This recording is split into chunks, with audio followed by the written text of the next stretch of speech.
Class 8। आज हम आपकी हिंदी विषय में जो सबसे पहली कविता है जिसका नाम ध्वनि है उसको आज पढ़ेंगे। ध्वनि कविता के जो कवि हैं वो सूर्यकांत त्रिपाठी जी निराला हैं। पहले हम बेटा शब्दार्थ देखेंगे इसके जो मोस्ट है इसमें। फर्स्ट नंबर पे देखिए मृदुल। मृदुल मतलब क्या होता है? कोमल। सेकंड नंबर पात माने पत्ता। थर्ड नंबर गात मतलब शरीर। चौथा निंद्रित, निंद्रित मतलब सोया हुआ। 5 नंबर प्रत्यूष प्रातःकाल। छठा तंद्राल्य नींद से अलसाया हुआ। सातवां लालसा मतलब कुछ पाने की चाह। बेटा ये आपको नोटबुक में करने हैं, लर्न करने हैं, जिससे आपको ये जो कविता है वो और आसानी से समझ आ सके। अब हम थोड़ा सूर्यकांत त्रिपाठी निराला जी के बारे में भी आपको कुछ बताना चाहूंगी मैं। जैसे कि आपको पता है सूर्यकांत त्रिपाठी जी एक छायावादी कवि थे और उनका जन्म 1897 में मेदिनीपुर पश्चिम बंगाल में हुआ और उनके पिताजी का नाम महासहाय त्रिपाठी था। त्रिपाठी जी, सूर्यकांत त्रिपाठी जी संस्कृत, संगीत, दर्शन शास्त्र सभी में उन्होंने शिक्षा प्राप्त की हुई है। और जो रामकृष्ण परमहंस और विवेकानंद का प्रभाव उनके जीवन पर, उनके विचारों पर बहुत ज्यादा रहा है। वो बहुत प्रभावित रहे इनसे और बाद में इनकी मृत्यु 1961 में हो गई। बेटा सूर्यकांत त्रिपाठी जी जैसे आपको मैंने भी बताया छायावादी कवि हैं। और छायावादी कवि क्या करते हैं कि वो प्रकृति का उदाहरण देकर अपने मन की बातों को बताते हैं। इसीलिए इस जो कविता का शीर्षक ध्वनि है। ध्वनि मतलब अपने अंदर की आवाज।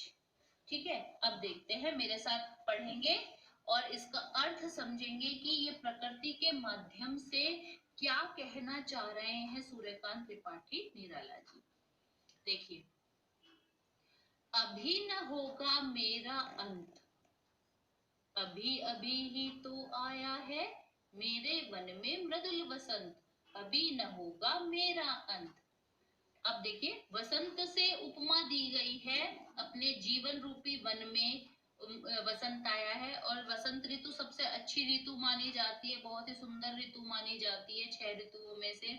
और उसका क्यों सबसे अच्छी मानी जाती है? क्योंकि पतझड़ के बाद जब वसंत ऋतु आता है तो उसमें नए नए पत्ते और फूलों से एकदम प्रकृति सुंदर हो जाती है। ऐसे ही बसंत, यहाँ पे बसंत की उपमा क्यों दी गई? जैसे जीवन में भी क्या होता है कि जैसे थोड़ा दुख हो या कठिनाई हो उसके बाद थोड़ी सी खुशहाली आती है तो उसे वसंत की उपमा दी जाती है।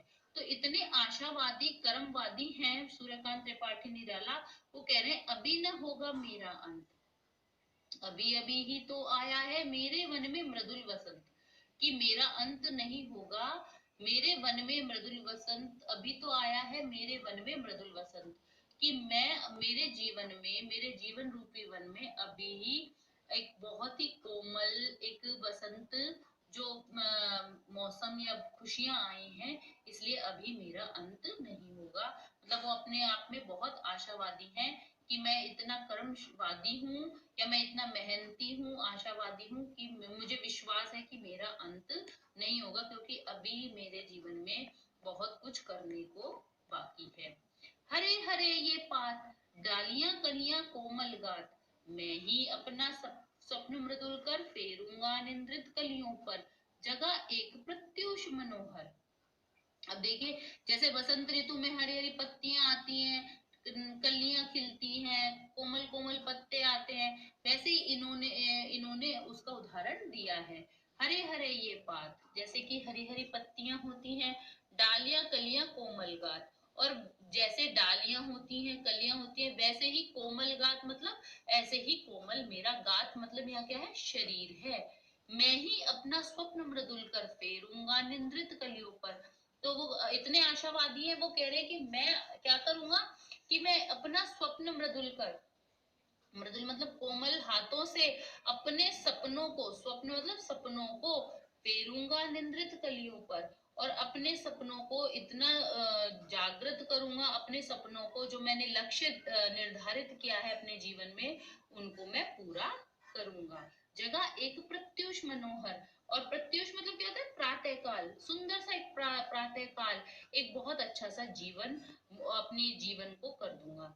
तो क्या कहना चाह रहे हैं कि अपने लक्ष्य को पूरा करने के लिए मैं अपने जो इतना परिश्रम करूंगा, इतना अपना पूरा अपना ध्यान लगाऊंगा उस पे कि मैं एक नया सवेरा, एक नए जीवन का निर्माण करूंगा।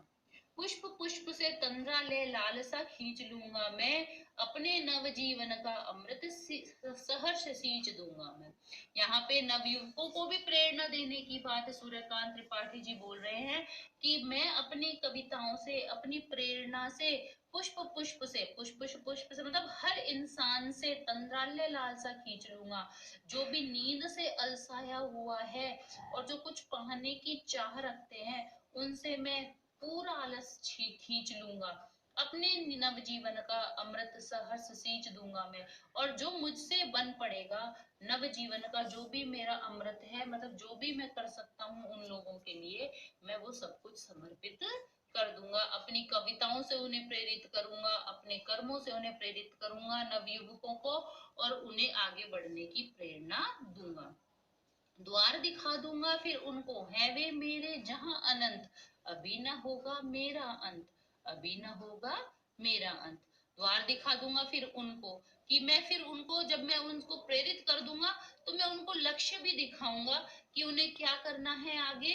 है वे मेरे जहां अनंत, जहां तक वो जा सकते हैं, जहां तक उनकी पहुंच है, वहां तक मैं उनको द्वार दिखाऊंगा, और अभी न होगा मेरा अंत। और इसी आशावादी और इसी कर्मवादी भावना से प्रेरित होकर जो सूर्यकांत त्रिपाठी जी हैं वो कह रहे हैं, अभी न होगा मेरा अंत। बच्चों, इस वीडियो में मैंने आपको ये जो कविता सिखाई बताई है, इसका एक्सप्लेन किया है।